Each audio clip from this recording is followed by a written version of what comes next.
I thank the organizers for giving this opportunity to have a talk in this very, very important sessions which you have organized.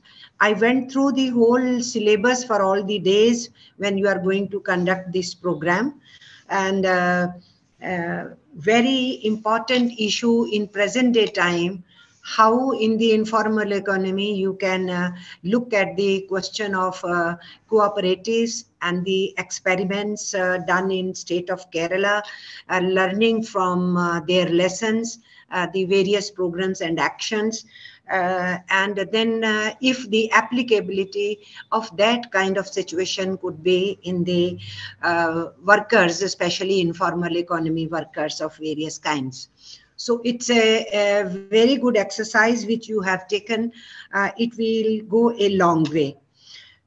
In the beginning, I want to say that in 1991, when the neoliberal economic model was started in India, rather imposed on India, and our government went through that kind of neoliberal economic model to pursue it. At that time, it was being told that it will be very good, it will generate more jobs, and it will give better livelihood to the people, and there will be good GDP growth also. But our experience of all these years of 30 years is that informalization of formal worker happened. That was the result. Jobless growth was taking, so GDP was being counted, but the jobs were not being created. That is the scenario which we saw. ILO and other institutions now, after such a gap, now for the last 3-4 years, they have started talking of formalizing the informal economy. This is what they are talking about: formalization of informal economy, formalization of informal worker. All these talks are being, you see, extended or being raised. But what is the real issue? For the common people, what is the real issue? Real issue is work for them, their livelihood question. Issue for them is that there should be income guarantee for their families. And there should be workplace safety wherever they work. It is formal or informal activity, it's production or manufacturing or service sector, or it is through cooperatives or collectives, safety at workplace. And then they should have a social security during the work, and they should have future social security during their old age. This is what a common citizen would want in urban area or in the rural areas. Now, looking at India, in 2011 census, we were told there are 47 crore workers. And at that stage, it was being told that 41 crore are in the informal economy, which included agrarian sector also. In these 10 years which have passed, this workforce has increased. Even if I do not raise it to too big a figure, I know it's around 54 crore plus. The workforce, as per the census, the way it is conducted, if we go by that projection. Now, what is the coverage of this workforce? If we talk of labor laws or their coverage in safety or social security, their coverage is very less. I can say that not more than 14 crore, means out of 540 million, you can say 140 million only have some kind of coverage. Labor law coverage, social security coverage, including EPF coverage or ESI coverage, the coverage of workers, employees is only that much. I am including the government employees, center and state. I am including the public sector enterprises employees also. So coverage is only about that. And when I said ESI, PF, I am including those factories which are registered. You know that vast majority of our factories are not registered because of labor legislation. There is no coverage. So then how much we are left about? It is again 40 crore plus, which remains out of the ambit of coverage.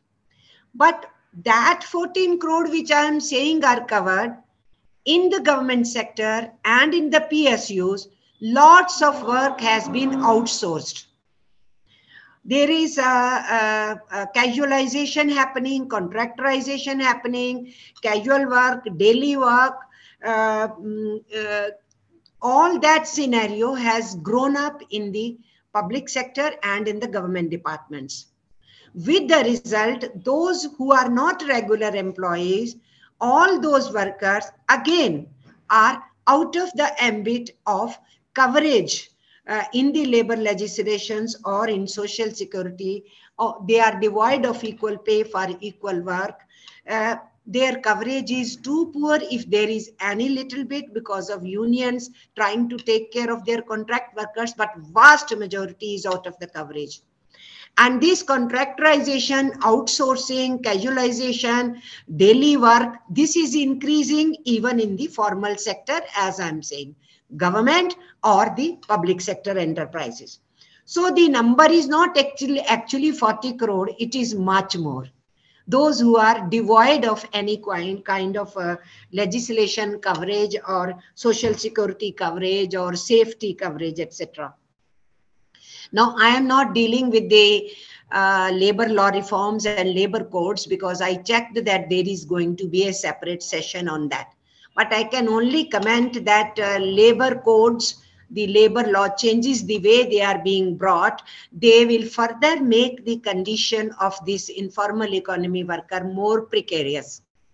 And there will be push out all those who are covered, out of them large number of workers will be thrown out of the coverage. That much I can comment here, but detailed discussion will be in another session which I checked up. When I'm saying they will be thrown out, because the coverage talks in terms of 10 plus. If enterprises have, then the occupational safety health code will be applicable. Similarly, the code on industry shrinks the collective bargaining process and attacks the trade union more. And also the social security also doesn't cover everybody. It talks of universal coverage, but if you go deep into that act, it rather throws out the workforce. And similar is the situation of code on wages. Then the minimum wages act itself has been put under threat, and the schedule has been removed, and the wage definition itself is they are trying to bring under sea change. Then they want to talk only floor level wage and not mandatory minimum wage. All that is going on. Those details you will have in that session. And then construction workers or home-based workers who are piece rate workers, hawkers, vendors, domestic workers, rickshaw pullers, e-rickshaw pullers, and those who keep standing in the market, somebody will come and take them for any kind of work, or the domestic workers. And now added are into it digital based workers, gig workers.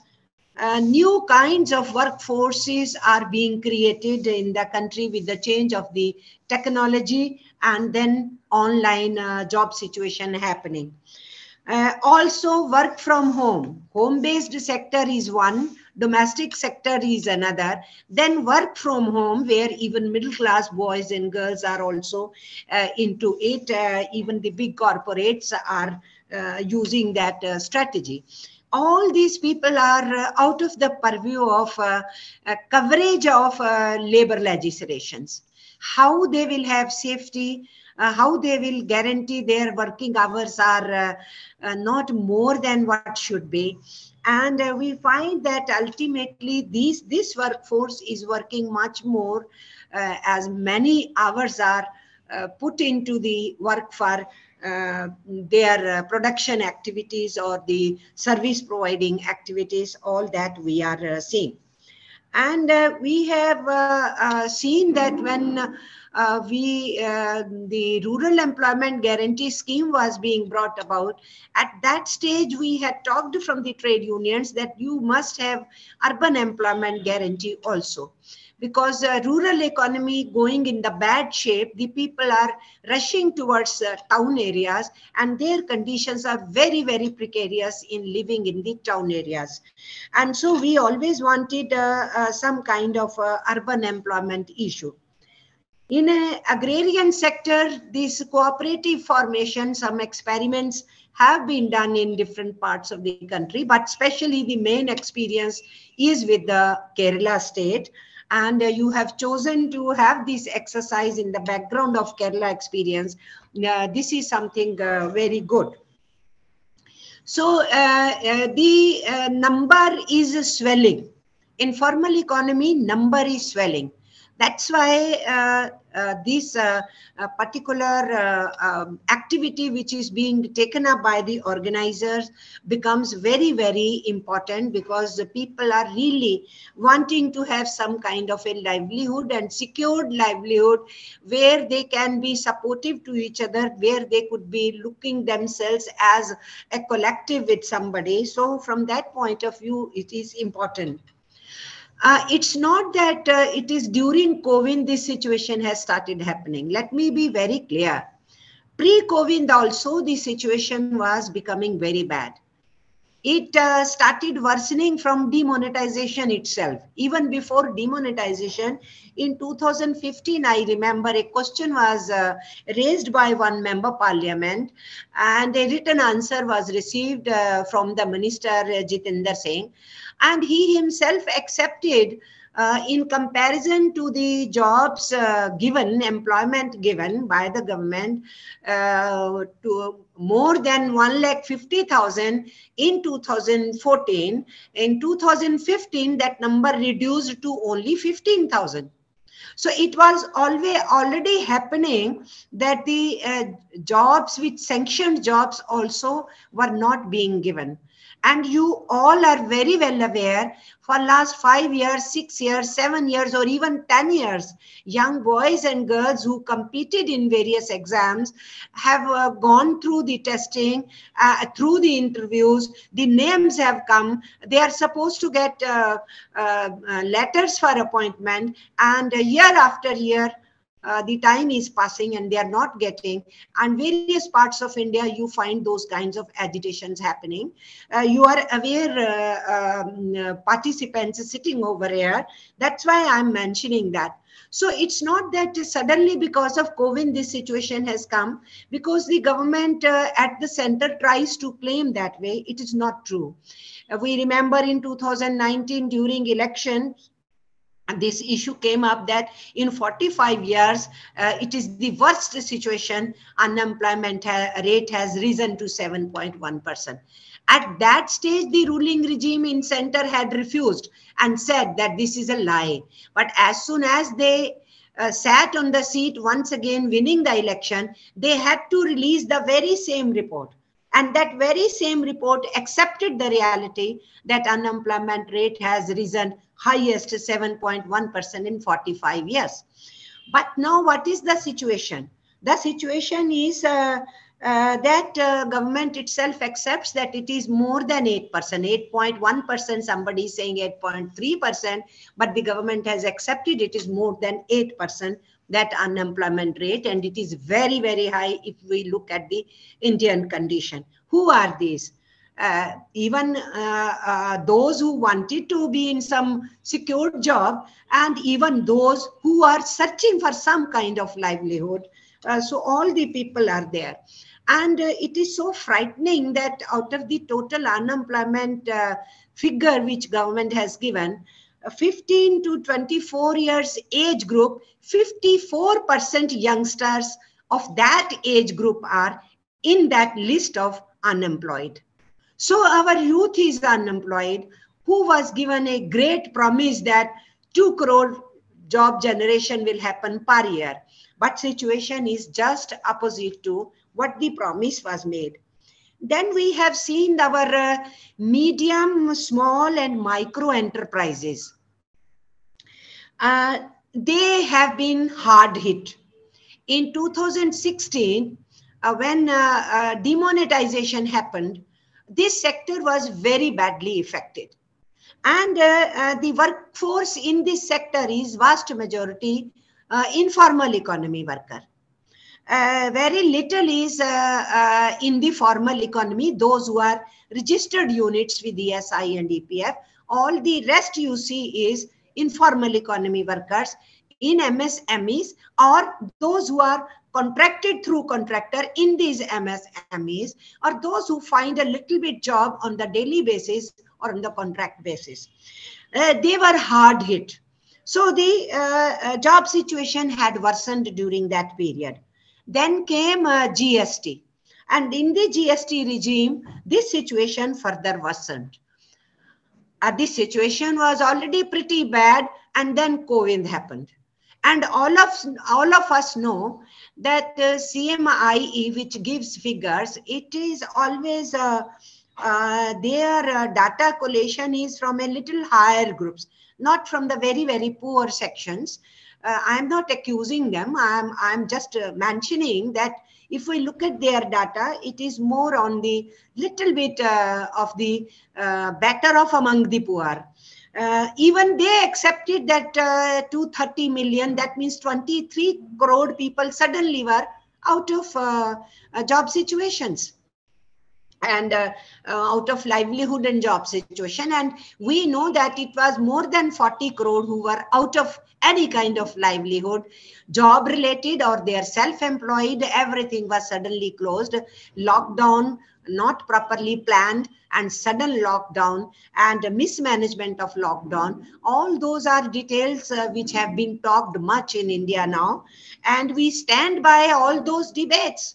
We have not gone back on our criticism how the government within 4 hours declared this situation, and whole transport was closed and workers had to walk for miles and miles, and many of them died in accidents due to dehydration and due to disease and all. So those stories we already know. But here I'm talking about that what happened after that? When the opening started, what happened that? In the opening up period, when the workers started back towards the cities, everybody has not got the job. Now the government is claiming that the job scenario is very good, livelihood scenario is very good, employment scenario is very good, which is not true. So they are in habit of telling lies and concocting their own data. But the truth of the matter is, those who returned, only 40 to 60% of them could get back the jobs. And if I talk of women who had reached a threshold of 34% out of the labor force in the year 2005-2006, their number was continuously dwindling, and by 2015-16 their number had come to 24%. But during COVID and after COVID, how much is the number at present? You can say it is not more than 20% now, it is further fallen. As because those who dared by challenging social barriers or cultural barriers, they came to cities and they came into job situation. Many of them could not return back in the opening up, unlocking of COVID lockdown, unlocking of that period. So we have data and the ground level experience how skilled labor entered into semi-skilled, and how semi-skilled labor entered into unskilled work, and how even the teachers and technically trained people who went from cities entered into Manrega activities, and those who work elements of Manrega, many of them could not get that activity.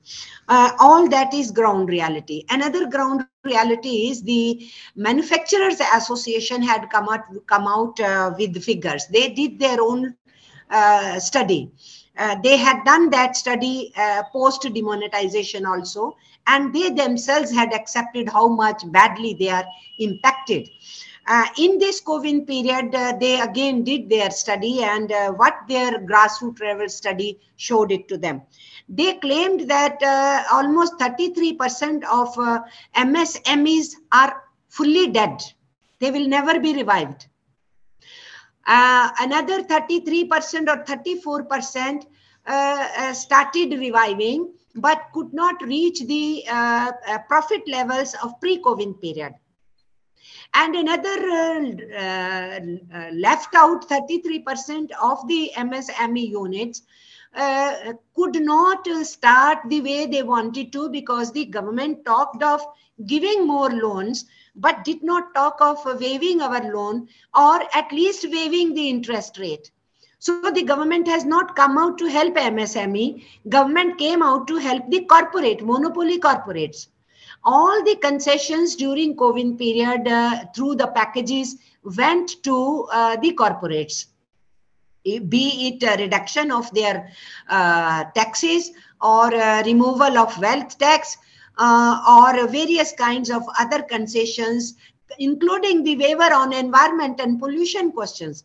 Whereas we know that it is the pollution and the environment and ecological disturbances which are causing such a havoc on our planet, now different parts of the world. And even the diseases appearing, so many of them. Even then, there is no realization, and lots of concessions were given to them. So in such a situation, we can say that the number of informal economy workers have risen. And I already told you that those who are on digital platforms, they are called gig workers, or the workers of work from home people. All that is, they got added into it. And then technical upgradation is another area where presently we are finding job cuts are happening, layoffs are happening, factories are closing. I don't know from where the government brings in figures, the central ministers, but the truth of the matter is, in most of the industrial areas, the complaints are factory after factory, it is closing, 100 workers, 200 workers, 300 workers just being thrown out on the streets. So layoffs and closures are becoming a common phenomena. Now, in this job loss situation, job cut situation, layoff situation, what do we need? We need actually labor-intensive industry in our country, but it is just opposite happening. Labor-intensive industry is under pressure, getting closed or going further down, and monopoly capital is on the increase. Second thing which we need in our country is cooperative-based experiences which are there, collective working on the resources and the raw material which is available in particular pockets of our country, collecting people and giving support to them, organizing them in those forms, and generating livelihood for them. That is the second thing which we need in our country. And you are into this whole exercise on this second point, where it is very important for identification of resources and the raw material availability in certain pockets, and then the people, how they should become a collective or a cooperative to go ahead about it. And also, different cooperatives, depending on the need of work of each other, linkages between those cooperatives. It's not only cooperative at one level, various cooperatives also having linkages. I don't have time to give those details, but several examples can be input. And I know that there is a session where Jaya Mehta and Vineet will also be talking about cooperative in the agrarian sector also. When you talk of cooperatives there, then you need linkages with several of the other cooperatives which can be formed of the workers, those who are in transportation activities or in loading activities, different kinds of activities, those who are, I'm just giving an example. So those linkages can be there. Another thing which I want to say is that social security coverage will have to be thought about once they come as a collective or as a cooperative, how their social security coverage is taken care of.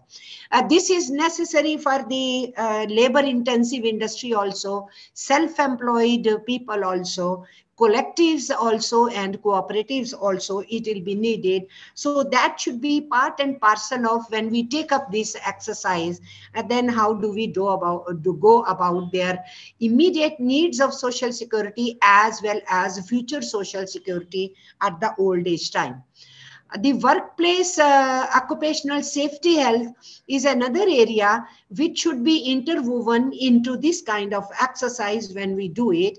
You cannot only talk in terms of what economic activity will be. You have to be dealing with the human life. So it is necessary that we do talk about occupational safety health issues in any sector we do, formal or informal or collectives or cooperatives, in whichever manner we go into these activities. But there, I would also like to mention a few things. Good afternoon, ma'am. Yes, I will try to come to the conclusion side so that I can take up the question answers. Now, policy level intervention is a must. Until and unless those who are in governance, they come out with supportive measures, then these exercises can't be taken ahead, or these experiments can't be taken ahead, or these real life activities in the interest of the workforce there can't happen. So policy level intervention and the administrative support from the governments becomes very, very important. There I give 3-4 examples only before winding up. One is self-help groups. We know there was an experiment in India. But when those self-help groups were getting support from our public sector banks directly, and they were into the activities, many good results came all over India.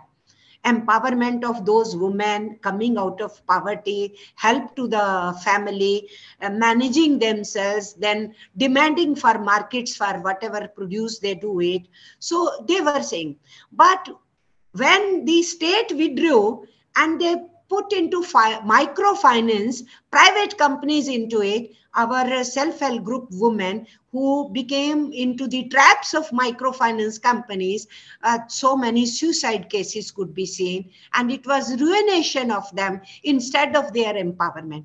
So intervention at the administration level, at the government level, support coming to them in various forms, in providing markets to them and providing credits to them, and making it easy to get credit, especially when I talk of women, men and women, all in the precarious groups, vulnerable groups, poor sections, they all need that help.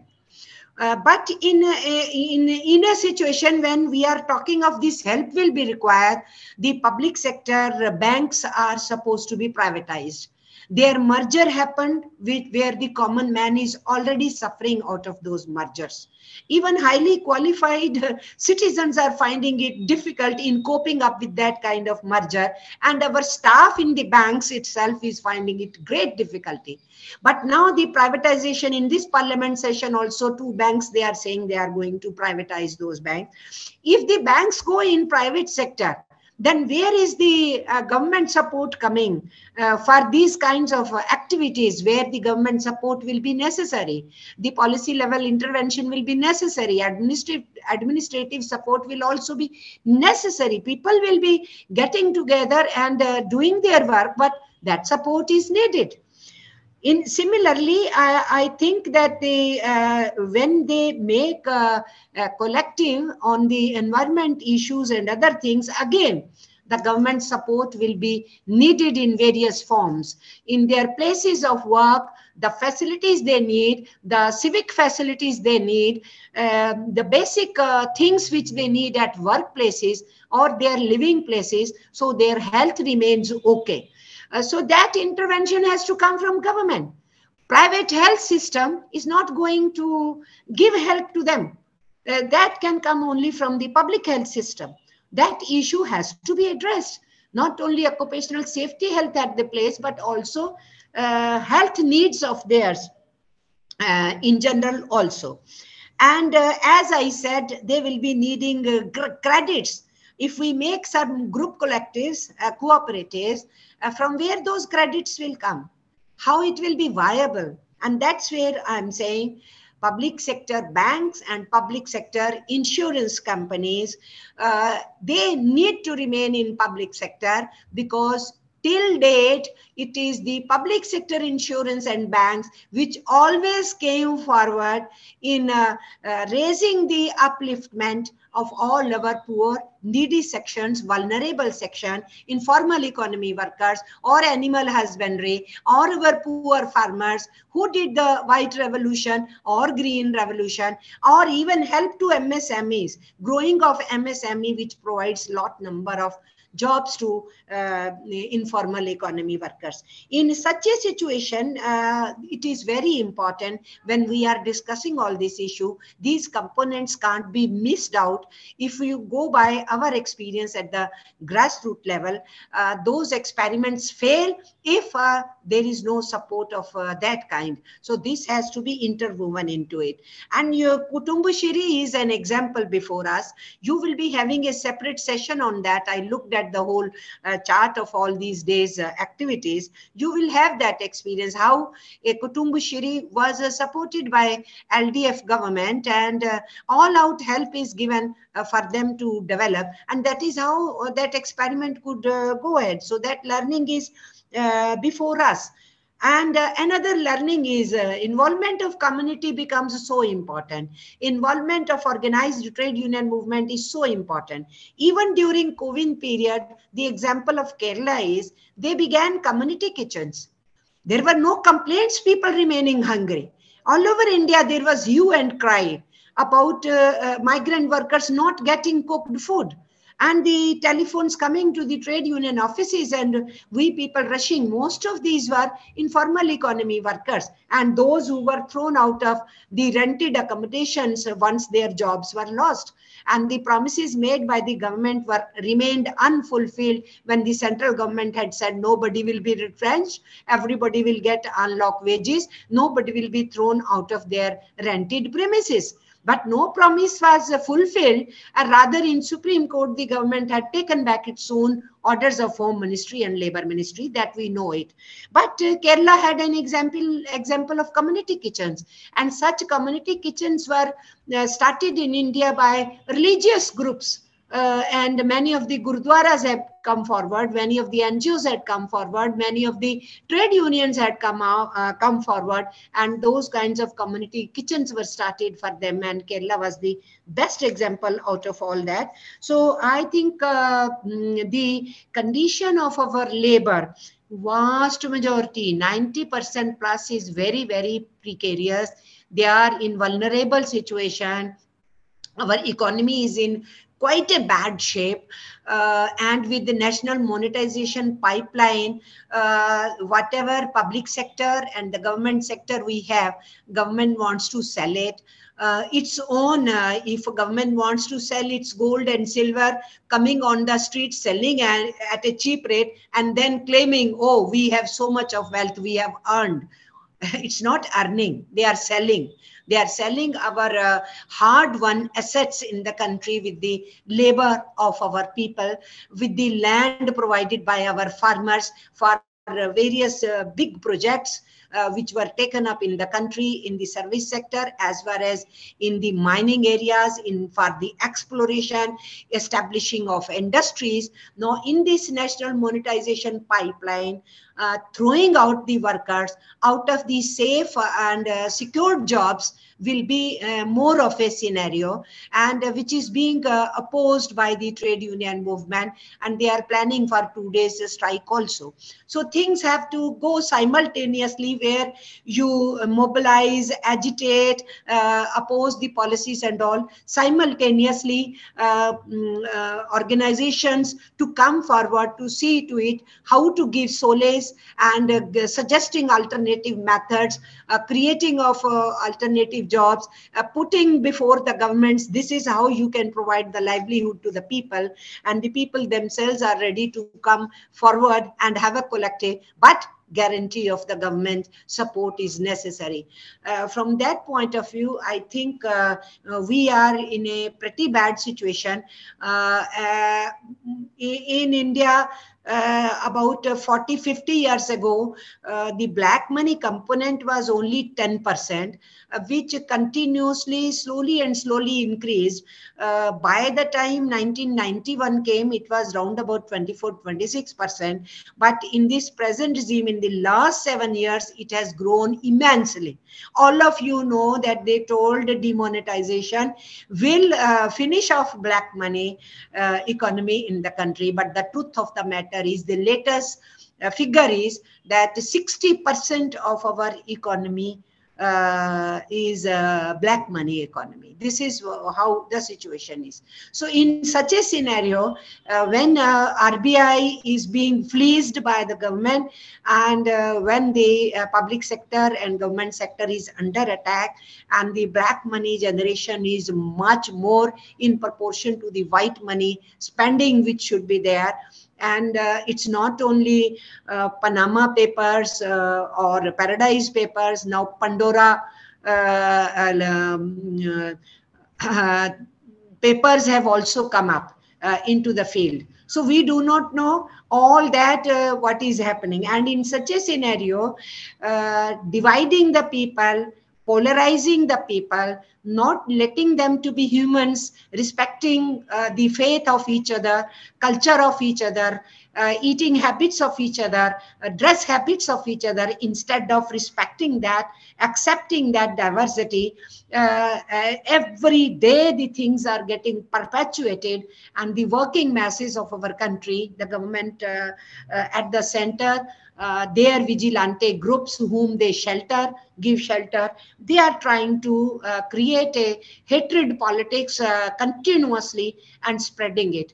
Every day it becomes so nauseating and so tension giving situation, when every day you are finding the attacks happening from mobs on mosques, or on schools, or on churches, or now even some places, even in gurdwaras, they have been trying, or in the masses, at the public places, under various garbs this is happening. So it is very important for us that we as trade union, we are able to say we are humans first. We fought for human rights. In the 19th century, the voice all over the world from workers was treat us as humans. Give us fixed working hours. Give us social security work and proper wages for work and social security. The workers gave this discourse of human rights to the society. And today, vast majority of workers are devoid of human rights. That is the kind of precarious situation we have in the world of work at present. And the government has brought not only these codes, fixed term employment. And now from very big sectors, every day we are getting calls from our employees that because of fixed term employment, they are being thrown out on the streets without jobs. This is happening in the formal economy sector. So informal economy is not getting formalized, which is being told about. Actually, just a few days ago, the government tried to say, oh, in India, informal economy has reduced hugely. I don't know how they are saying it is reduced hugely. Every day, the news is that from formal economy, the workers are being thrown out of the jobs. they are entering into the informal economy situation or out of job situation, out of livelihood situation.